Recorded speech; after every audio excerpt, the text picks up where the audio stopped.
Ladies and gentlemen, it has finally happened. XRP lawsuit is coming to a resolution. The lawsuit has not ended, but we have enough clarity that everybody's waking up to the fact that XRP is the future of regulated assets. So that's what we're going to be going into today. We've talked about it for a long time. We've had years of patience to get to this point, and now it's finally happening. So today we're going to go through what is the landscape that it's happening in, what is the purpose of XRP, what does the case mean, what has happened in the case itself, how does it affect you, what to do about it, how to benefit, and what's the future of XRP. And then we're going to give you an overview of why XRP is the golden child and why we've actually been so bullish around it. Now, of course, there's no financial advice as always, but it's really important now to understand this whole process. So in simple terms, crypto is finances. And up until now, we have been in the wild, wild west of crypto. No regulations, people just making coins willy-nilly, selling it to people getting scammed, yada, yada, yada. I don't have to tell you that part. The future of finance is one where the assets are regulated, because finance needs to be regulated. There's no way we're going to allow billions of dollars of money to move in a world where you can't keep track of who's using it and avoid the bad actors from being able to use it. Now, those regulations are going to become clear between now and the end of 2025. And this is according to the regulators themselves. Those regulations are also going to be defined through cases like the XRP case. So XRP was sued first back in the day. There was stipulation that it was sued because it is a competitor to the FedNow system, which is the system that the Federal Reserve is using. But over time, we have come to learn that actually FedNow is working with Ripple, not against Ripple. Ripple is on the committee that's been working on FedNow, and the overseas transfers are likely to happen through XRP, and then the local US transfers are likely to happen through FedNow. Now, we have been fed up with this whole process because this lawsuit was one way to scare people out of XRP, to make people call it a shit coin and look at it as something that is going to go down because it's being sued by the regulators. It turned out that actually it was Ripple that was suing the SEC. And now it's been proven that the SEC's way of doing it and regulating, enforcement through regulation is the wrong way to do it. And this winning of the lawsuit is the first step towards the future of this asset and this market being regulated. So XRP is now the only asset that has regulatory clarity. Bitcoin doesn't, Ethereum doesn't. They don't actually have clarity. They have been considered to be a certain way, but they haven't had any kind of lawsuits or any kind of litigation that has proven for them to be actually regulated in the way that they are. So what happened with the lawsuit? SEC sued XRP and Ripple and said, you sold an unregistered security. That's like selling stocks without being able to register it with the SEC. Now, Ripple went out and asked the SEC constantly about regulatory clarity. They informed them all along the way, and the SEC did not respond in any way. And years after the whole process was playing out, SEC came back and sued them. Well, now that they've won this lawsuit, well, technically they haven't even won the lawsuit yet. They have actually only had the decision that says that the retail sales of XRP were not securities, which means anything sold through exchanges is not considered a security. Anything sold through automatic smart contracts was not security. Anything sold to institutions is a security. That's what this decision has clarified. Now, for the institutional side of it, they'll just pay a fine. And the fine is going to allow them to now become fully regulatorily compliant. The purchases made by people through exchanges are not a security, which means the vast majority of XRP that's been sold is not a security. The reason why I have been so on about XRP is because XRP is a neutral bridge reserve asset. Okay, the whole point of XRP is to sit in between the different currencies of the world and allow those transactions to happen in a way that we don't have to go from the dollar to the yuan. We can actually go from dollar to XRP to yuan and allow that money to move within 3 seconds rather than it taking 4 or 5 days to go through the SWIFT system. So XRP is a neutral bridge reserve asset. Now, in the world we're moving into, a world where everything is a CBDC, a central bank digital currency, we have digital dollar, digital yuan, digital. Nobody's going to want to use that digital version of the currency to do global transactions for their country, because that means the US would have the financial data of that country. And that would mean that there's a huge security hole in that country's financial data, which could be used to the US's advantage. So nobody's going to want to use a reserve currency to do all of these transactions. That's where you need a neutral bridge reserve asset that isn't owned by a country, that isn't owned by any of the regulators. It's actually neutral and sits in between. Now, alongside that, there's going to be a lot of countries that are going to continue using the US dollar as their reserve currency. There's other countries that are creating their own currencies, like the BRICS, Brazil, Russia, India, China, South Africa, Saudi Arabia, and 40 other countries that are planning on joining them. They're creating their own currency. The IMF is creating their own currency. The Bank of International Settlements is working on their own currency. So in that world where the American people and the American friends use the US dollar, potentially the Europeans use the euro, the Middle East has their own currency, Asia has their own currency, and there's all these fractured currencies which are actually competing against each other. In order for global transactions to happen, you need something that sits in between all of them. So the way money will flow in the future is if the US wants to buy something from China, the dollars will be converted into XRP. The XRP will be converted into yuan, and the purchase will happen within 3 seconds. And that is the idea of on-demand liquidity. You'll hear this all the time, ODL, on-demand liquidity. That's what XRP and Ripple provide. The ability for you to be able to take your money, convert it into an asset, and then convert it into fiat on the other side and have that liquidity on hand instantly. And it's only needed for about 3 seconds for the transfer to happen. Now, XRP has now been relisted on Coinbase, Kraken, Crypto.com, Bitstamp, and a bunch of other exchanges, especially for the US. See, up until now, XRP was not available in the US for US citizens to buy. This relisting has made it available for the US to buy. The US is the richest country in the world with the most amount of money, which means the largest amount of buying is happening in the US as we speak. And anybody who's been tricked by this whole process of, it pumping up and then going sideways and flat for a bit is being tricked, because the whales don't just want you to be able to buy it right away. They're going to, after a pump, they'll keep you in a state of fear while there's actual large amounts of liquidity coming in from the US into XRP itself.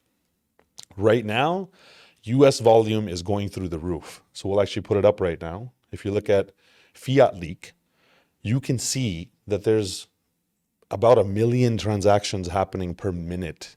And there is just so much money flowing into the US, and Korea is going nuts as well. But there's so much money flowing into XRP from the US, from the US dollar as we speak. That's usually a great sign. That's a sign that we have a lot more ahead of us. There's a lot more growth left ahead of us. And you can see for yourself that, Fiat Leak is showing this flow happening. Now, as this buying is going on, there isn't enough liquidity on exchanges, which means there isn't enough supply on exchanges for this flood of buying that's going on. I have personally seen people buying out the entire order book, which means they make a purchase and it buys out every single sale that's available on the platform itself. Individuals are doing this, let alone institutions, let alone, the larger players out there. So that lack of liquidity is the reason why XRP does what it does, right? When there isn't enough liquidity, which means there isn't enough supply to be able to buy, and a bunch of money rushes in to buy it, that's when you see these spikes where the price just spikes instantly, because when you run out of supply and everybody's trying to buy it, the price just shoots up.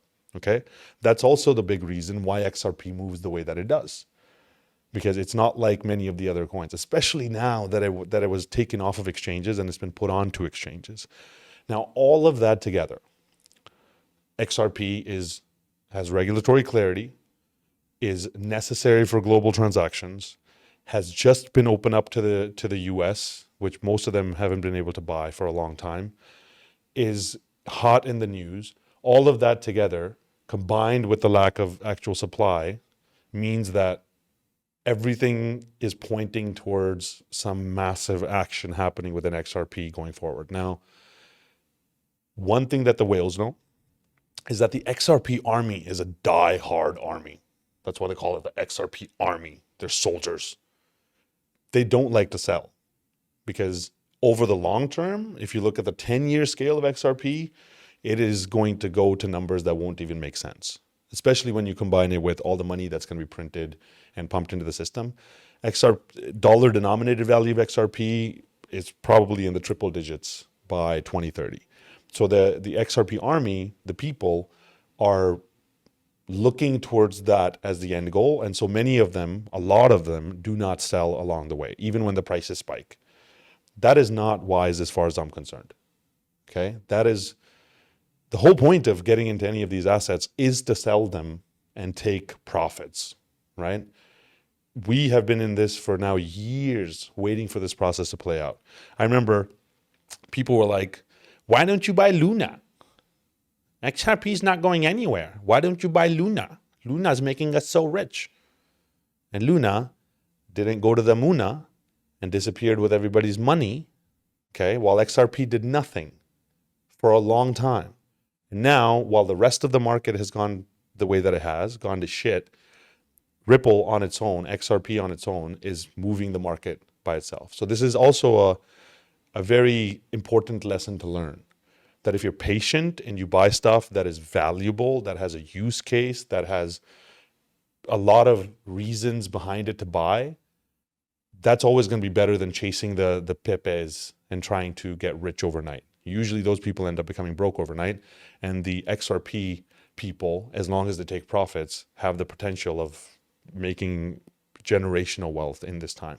Now, I just want to bring up a point here that this is probably going to be the last opportunity for true generational wealth to be created. And by this, I mean this next bull run between now and 2026.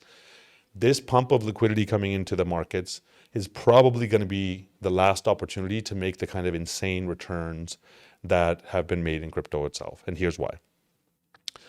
We are moving into a world where money becomes programmed. Central bank digital currencies are coming. Money is going to become programmed by central banks. It's going to become increasingly difficult for anybody to accrue wealth, especially in fiat, because they're going to be printing money and dumping it into the system. They're programming the money in a way that will make it nearly impossible for people to participate in any of these asset purchases.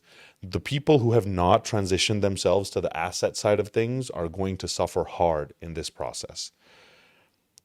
XRP, in my approximation, is going to be one of those assets that if you're participating in it over the long term, it's going to make absolute generational wealth. So the lawsuit has ended now, but we need to know the history of XRP. Like, what is it that makes it such a special golden child? So let's do that, okay?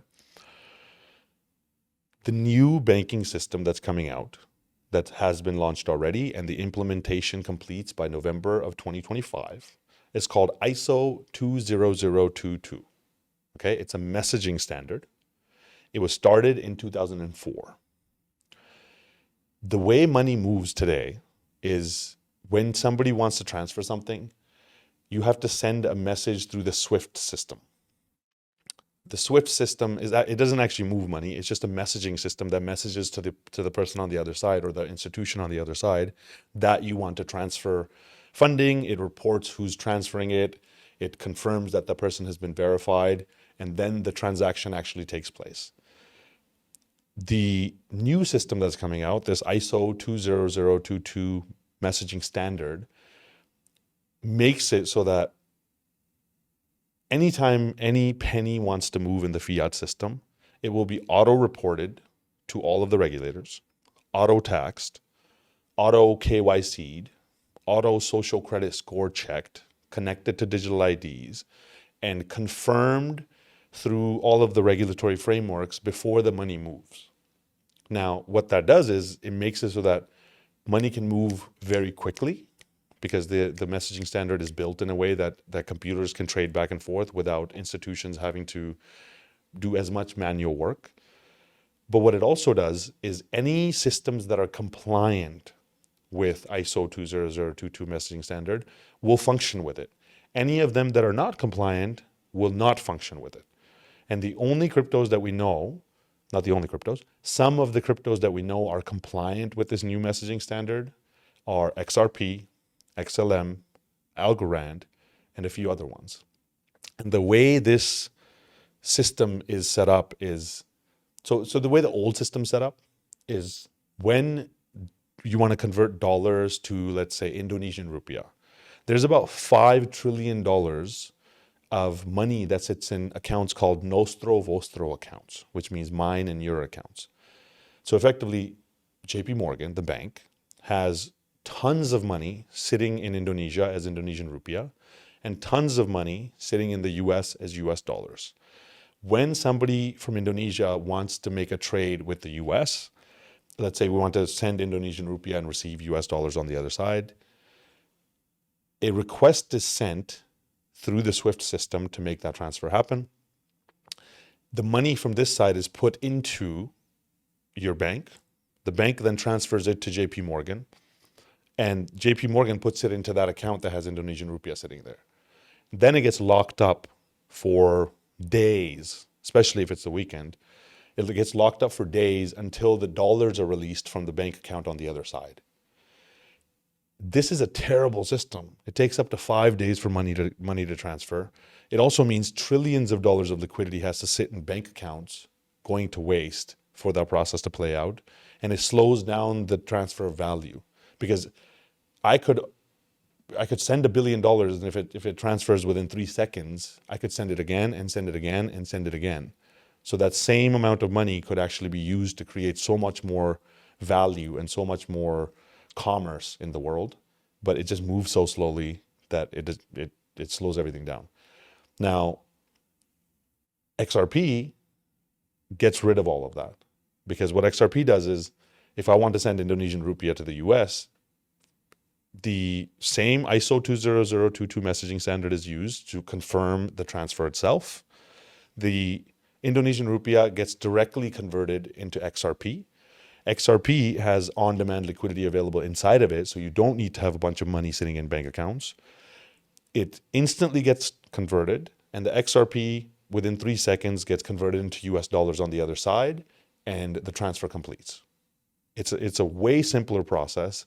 It allows the money to move within seconds rather than within days. It reduces the number of people that it has to go through, institutions that it has to go through. So way lower fees. And overall, it's protecting the national security of Indonesia by not allowing the digital US dollar to see what transactions are happening in the Indonesian rupiah system and vice versa. Okay? In this old system, the more transfers that happen, the more money you need to have sitting there, right? So if there's $5 trillion sitting there, as they print more money and dump it into the system, the transactions that are happening, the nominal value of those transactions keeps going up.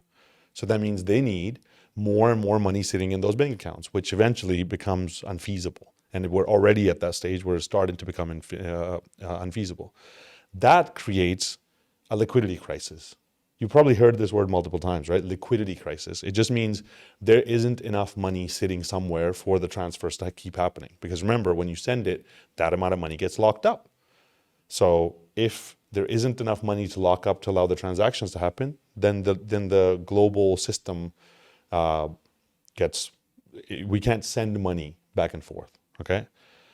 SWIFT right now sends $5 trillion a day worth of value. And that is nothing compared to what is coming.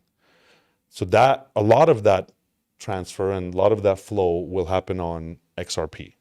So I would expect $10 trillion minimum over the next 5 years, $10 trillion a day that would start to be transferred on this new XRP system, and it would go through the ISO 20022 messaging standard. SWIFT is still going to be involved because SWIFT is compliant with that. SWIFT is also partnered with Ripple. That's the thing a lot of people don't know. SWIFT and Ripple have been working together for a long time. They write each other's papers. They go to each other's, slumber parties. They wear PJs and hang out with each other. They went to high school together.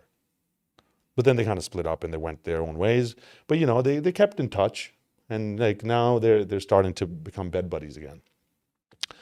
So Ripple was created specifically for this functionality back in 2012. Okay. The ISO system was proposed in 2004. It's been in the works since then. So Ripple was created specifically to solve this problem because they saw this issue coming up. And when you really think about it, we think of crypto as a system that's outside of the banking system, right? That's trying to get rid of the banking system. I think that's foolish. The banking system has always been there. Ripple is one of the few that's actually part of the banking system, that is going to become the core framework, the rails that's going to run the banking system. So it's one of the few that's actually custom built by the people who own the banking system to solve the problem of the banking system so that global commerce can play out the way that it's meant to play out. Now, the way I see crypto connecting to this whole system is that Ripple actually has something called the Ripple Liquidity Hub, where institutions, exchanges, and anyone else will be able to convert their crypto to XRP and vice versa. So Ripple is like the rails that allows value to flow globally.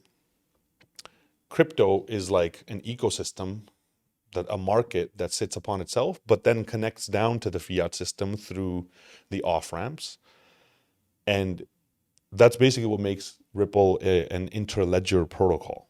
So the next point is that the crypto protocols are protocols that do something, right? Ethereum is programmable, Bitcoin is a digital gold, Solana is another programmable network. They all do something. But in order for them to transact value between each other, and also to be able to transact value between them and the real world, the fiat world, you need interledger protocols that sit in between the ledgers and actually allow the value to flow seamlessly in and out of the systems and potentially turn it into lifestyle and houses and all that kind of stuff. So Ripple is one of those interledger protocols. In my approximation, it is the most important one. The interledger protocols are connecting cryptos, connecting currencies, connecting custodians, stocks, bonds, derivatives, banks, businesses. They connect all of them together in a way so the value can just move back and forth between everything in a seamless manner. In a world where we move into a metaverse, digital, non-local, spatial world, you need value to move instantaneously. And that's what XRP is providing. And another thing is, in order for all of these institutions to connect together, Ripple has created something called RippleNet, which is a global network of ledgers. And I think they've changed the name now, but basically it's a network of all the institutions, all the banks, all the partners that are connected together so they can actually transact value between themselves in a seamless manner. Also, they can transact value in a way where they're not beholden to jurisdictions. Because the last thing countries want is for the US to be the one that controls everything that they're doing. Because right now, if the UAE wants to send money to China and buy a bunch of steel, that money actually gets converted into US dollars and it goes to New York, and then the US dollars are converted into the yuan.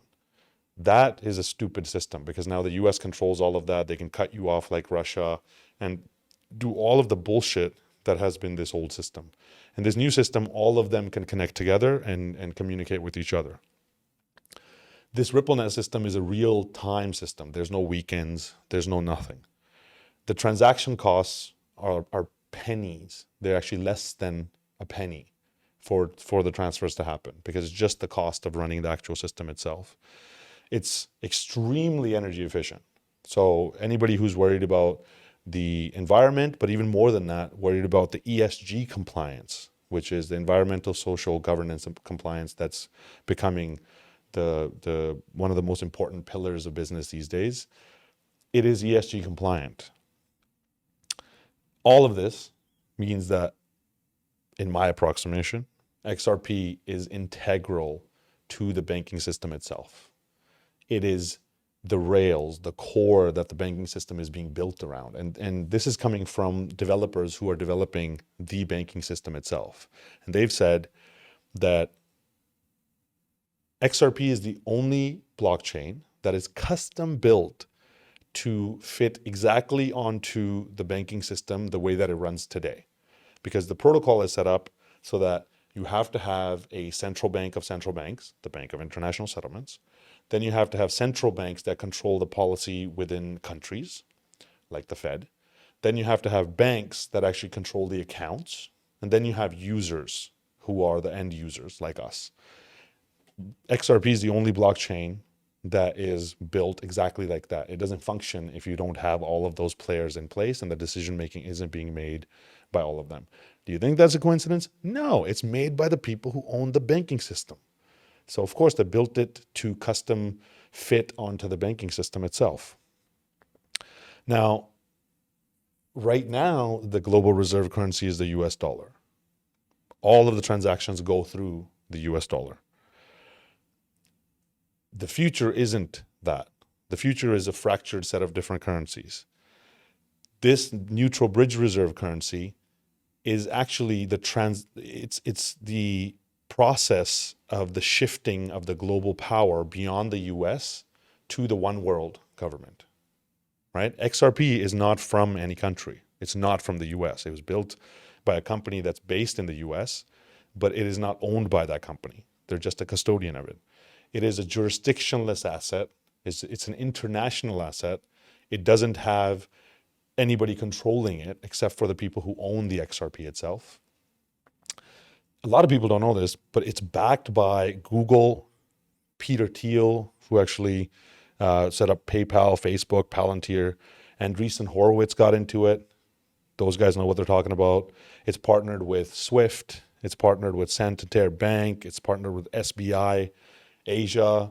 It's partnered with thousands of different organizations. And now we're going to go through all of the little details that make it so that you can understand who are the people who created this thing.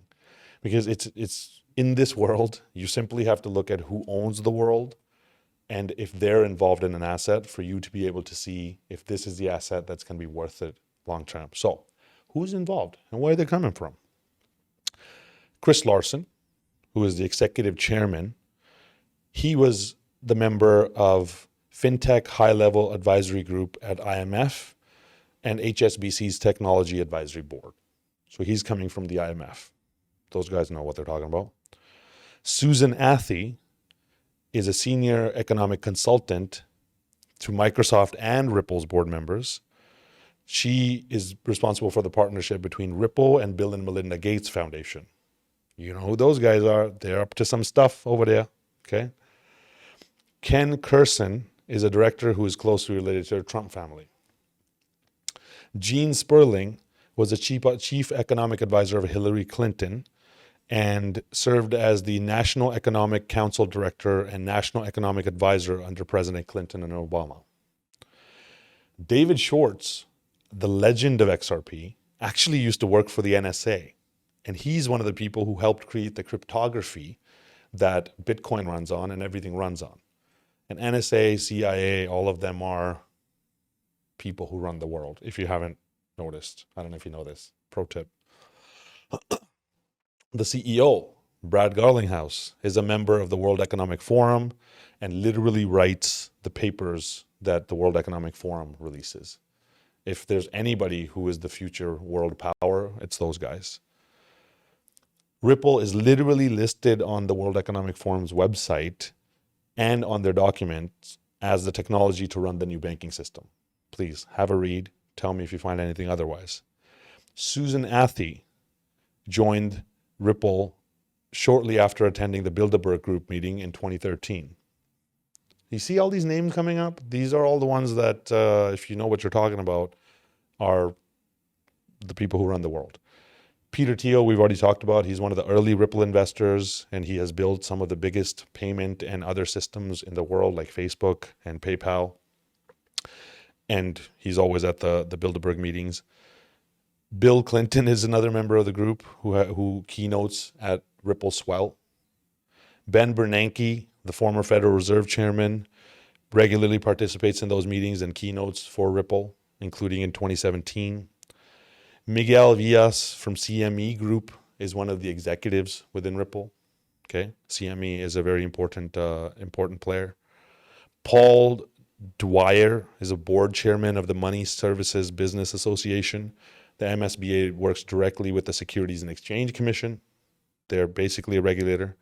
This one's interesting. Edmund de Rothschild.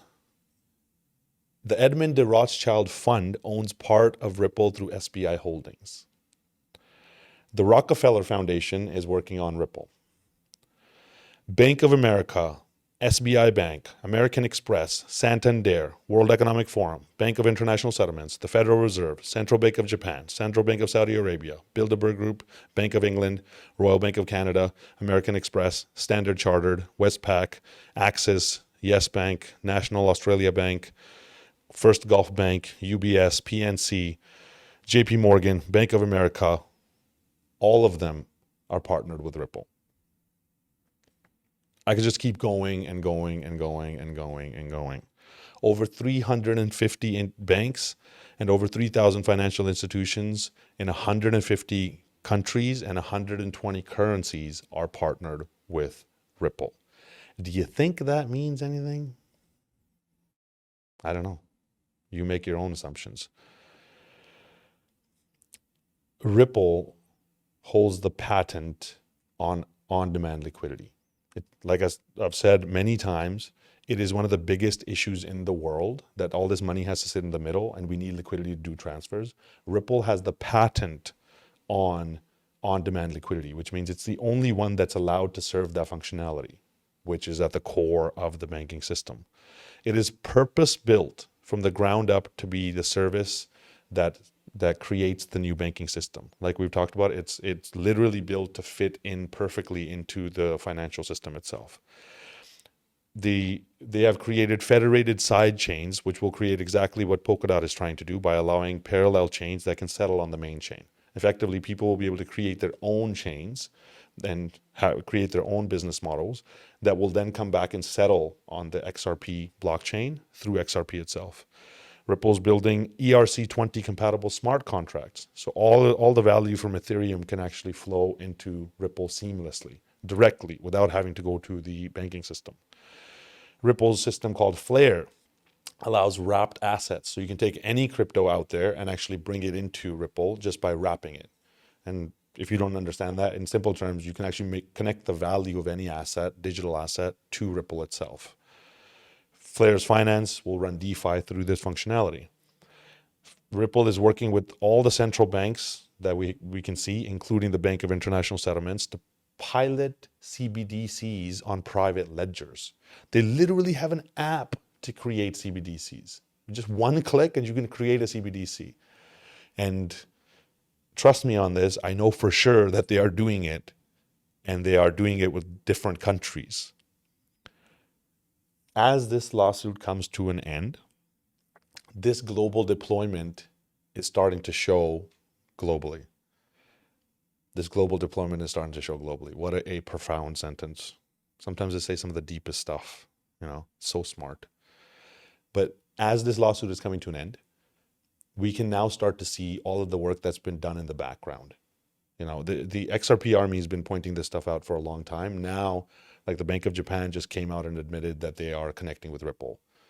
And India and UAE are starting to transact in their local currencies, and both of them are actually Ripple activated systems. Dubai already has Ripple available for you to be able to, XRP available for you to be able to buy coffee and do transactions within the country itself. They're accepting Bitcoin and they're accepting XRP. In simple terms, the future financial system looks like this. Countries have currencies, central bank digital currencies.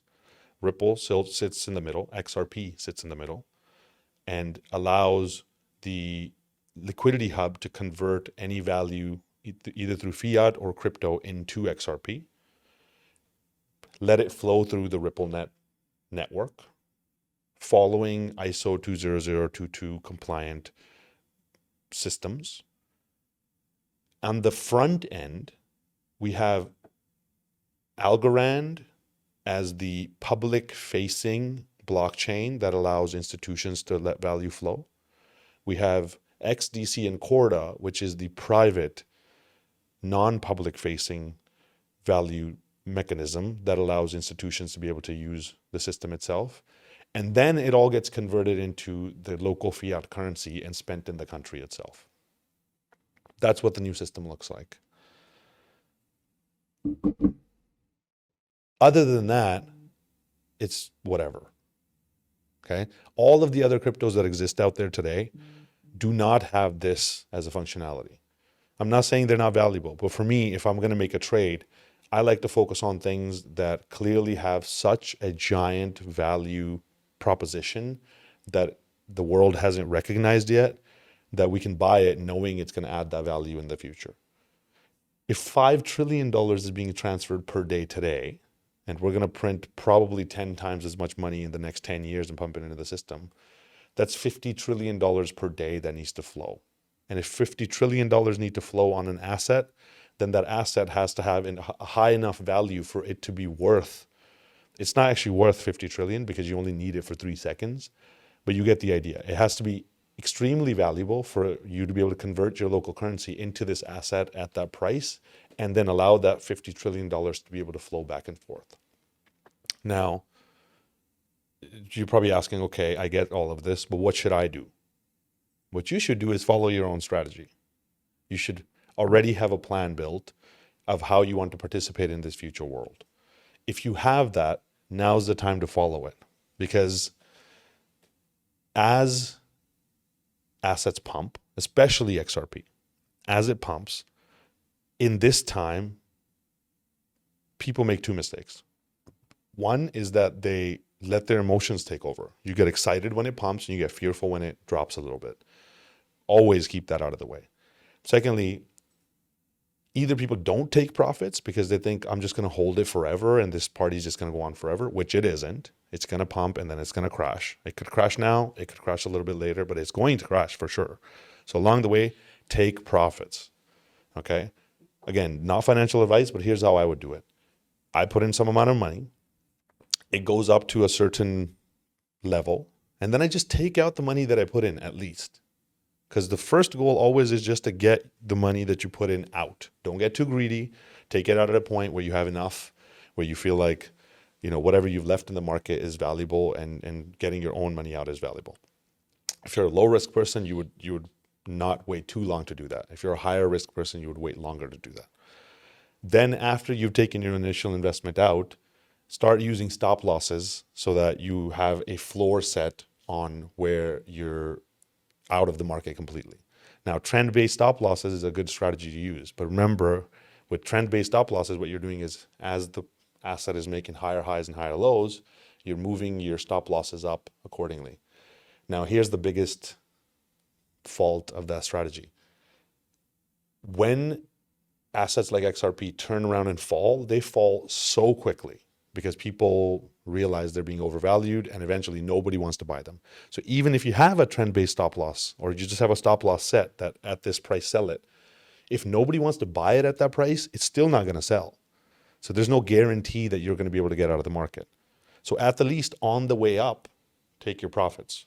Don't get too greedy. It goes up, take some profits. Goes up again, take some profits. Goes up again, take some profits. And keep repeating that so you have enough profits on the side. So even if your stop losses don't get hit, you have enough profit on the side. In the worst case scenario, you actually just have a bunch of XRP that's worth a lot less at that time, but you have cash that's sitting on the side. And then rinse and repeat the process, because this whole process that's playing out right now is not the bull run, in my approximation.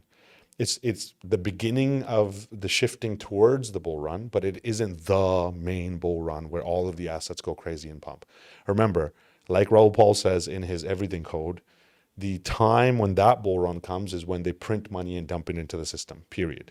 Because assets can't just pump without liquidity. And right now, the central banks haven't flooded the system with liquidity.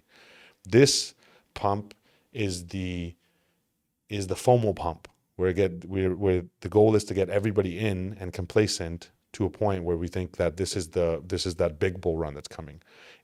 Everything's pointing right now to between now and the end of the year being a process where we have this uptick. I don't know when it stops. Then we have another large crash. And then that becomes the excuse to print all this money and dump it into the system. That printing money and dumping into the system is the reason why we go off on the next insane bull run, which is probably that 2024, 2025 bull run. Okay, so take profits now or do whatever you want. I'm not here to tell you whatever. Here's what I would do.